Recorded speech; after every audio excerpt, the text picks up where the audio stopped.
Hey guys, I'm here with Lindsay, the founder of a wellness company based in Venice, and we're just going to have a quick conversation about some things that we've learned over the years. We'll share a bit more of backstory of how we know each other, how we've worked together, and some insights in building the business up to the point where it is now. Starting at the beginning, how is it that we actually originally linked? We were still under $1 million in annual revenue, and I was like very scared to spend money online. I just didn't understand paid media at that time, and it felt way too risky to start spending money on Facebook. What's your take on working with agencies?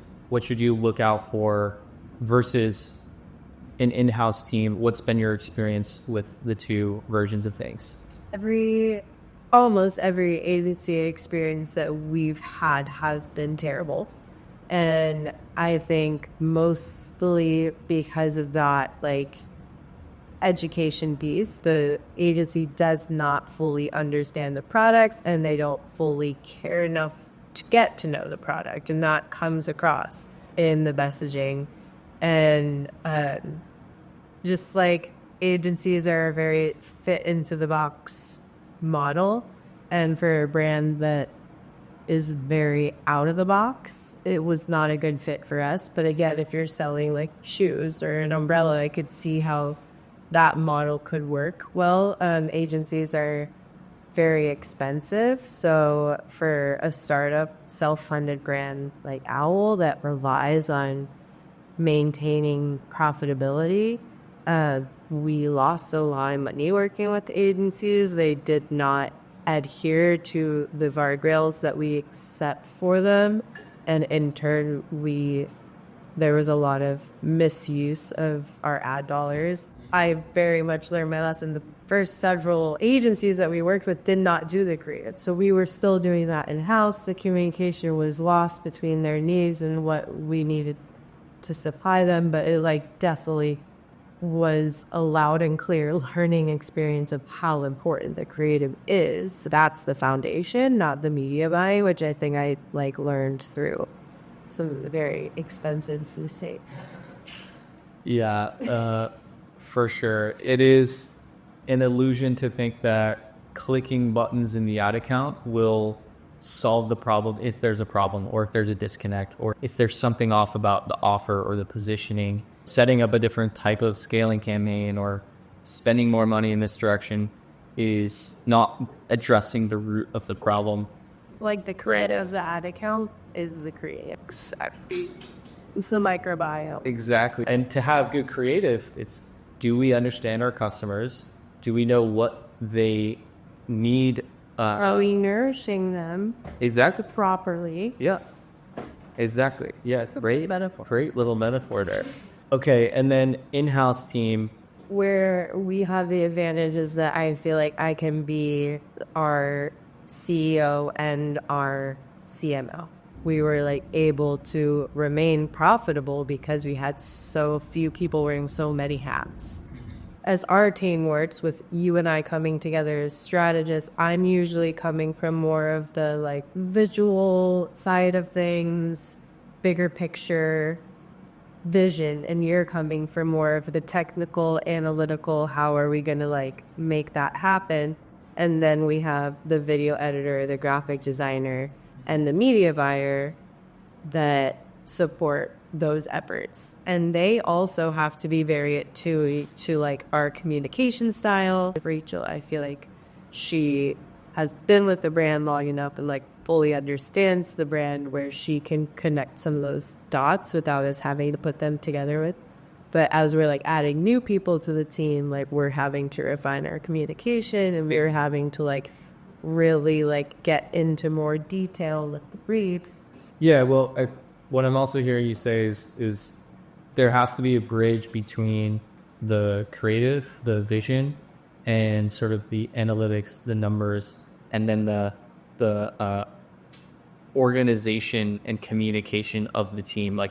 It has to be overlapping. Everybody has to be on the same page, and they feed into each other. And if there's too big of a disconnect between those pieces, that's another place where agencies will fail, or even just in terms of profitability, right? Somebody who's managing an ad account might think that things are looking good, but then they don't have an understanding of the bottom line. Yeah. And for a while, like, we didn't have the CFO side of things dialed in to fully understand our unit economics, to know what guardrails to set forth in the account. We didn't have the insight we do now into what exactly our AOV needs to be, what exactly our CAC needs to be, and what are the basics of NER and then ROAS that we're like looking to achieve on each platform.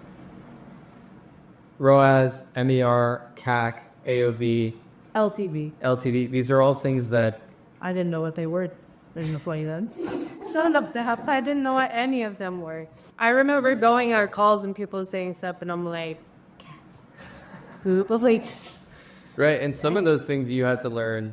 We all not even till this year did I fully understand the difference and importance of all those different things. Like, do you think that a founder in the startup stage needs to know those things? yes. Yeah, that's kind of the point that I'm ultimately trying to get across and share with the brands that we're talking to or hearing from who are looking for help with growth in that stage. We're trying to help them understand what they need to know and what's okay to delegate or what's okay to put off until later, because overwhelm, again, shiny object syndrome, limited time and resources, these are the things that these people are battling against. And it's helpful to hear from other founders who have gone through the motions. Hey, maybe I underestimated the importance of knowing these things because, I see myself as more as the product person or the visionary, but I don't need to know the vocabulary for CAC and NER and AOV or LTV, whatever these things are. Oh, so that's it. Yeah, it's just helpful to hear. What was it that actually changed, though, going from a 50K month to a 500K month? In the beginning, when we started, our biggest issue was keeping up with the demand because we couldn't anticipate the growth. And then we just had the business set up to manage what it was doing at that time. And we'd see a big surge in sales one month and it would be scrambling to get the orders out because the growth was happening too quick. I feel like when things started really picking up, we made the customer service change to be managed by a team of health coaches. I feel like that was a big unlock and something that really makes us stand out against other brands because we're not just a product-based business. We offer a service to our customers. We have real people that know what they're talking about, that are properly educated on the product and all of the different health concerns or issues people may be coming to us with, enough to fully support and understand our customers. And I think that's something that we've always done well, is really try to always be in service of our customers and listen to our customers. Just even the very beginning, going to sample at Erewhon and learning that there were a lot of vegans that wanted to try broth, and we're still one of the only companies that has a vegan option available. And that's because we listened to our customers. That is so true. People, especially on the topic of growth and marketing and advertising, we try to come up with ideas and brainstorm things, and it's so much easier to just literally go straight to the source and either use the words of the customers or just really listen to what they're saying and what they value about the product, and create content or create copy or messaging for that so that they actually understand the value of our thing. About biggest unlocks online, any highlights or things that come to mind in terms of things that went well, and then we'll go to challenges. Gwyneth Paltrow posting about us online, that was just so organic, natural, impactful. We saw a huge surge at the beginning. I think what we really had going for us that I didn't realize at the time was just the fact that we had a high AOV product and we were able to be first order profitable. I think it would be hard to have done what we did if we were selling a $5 box of cereal. But because we had a package program that had such a like intentionality behind it and such a story, we were really able to tell the story of why I created it, how it might be able to help somebody else. And that high AOV was what enabled us to have quick success. When it comes to having a successful new customer acquisition offer that works online, the difference between selling even individual broth jars versus the reset program, you had insights about how people were utilizing the products, the broth, the ingredients of the broth, and you ultimately were able to create a protocol that not only, it's essentially just a bundle of products, right? Yeah. And that higher average order value allowed the business to start to play that game online, to be able to afford to pay to acquire customers. And that ultimately came from your insights and your understanding of what the need was, what the customers were looking for. The intention always was to create a program. So I wanted a juice cleanse that wasn't a juice cleanse. And we used to run ads like, this is not a juice cleanse. We called it a reset instead of a cleanse because I felt like cleanse somehow implied that like you're not already clean to begin with. I think because I created it out of that pure desire to heal my body and was inspired by these other things that people had heard about, it was just like, I think that's what people resonate with Owl, is that the authenticity of it. And that, I think, is another reason why even in the content that we were shooting and still shoot, we just had a shoot today even, the role that I'm playing or that a marketer is playing is to extract out the insights that you have as the founder, the person who created the And product. we're good at doing that. Like you're good at like I'm saying, like asking the right questions and prompting things, but you like truly were drawn to the brand and the story behind it. And like as people, like as friends, I feel like you're a brother to me now. And I think that's why we're able to capture the content too in the way that it like feels very authentic, because it's like we're just hanging out riffing and being honest with each other about what it is that we're creating, you know? Yeah. And I appreciate you saying that we have survived the pandemic together. And I've always joked that if there's a zombie apocalypse, I'm going to Lindsay's house. I have logged up these. But the understanding of the customer, even if you don't know how to click the buttons and run paid ads, when you sort of create the product to solve your own problem, those types of things are harder for some external marketing person to understand or know.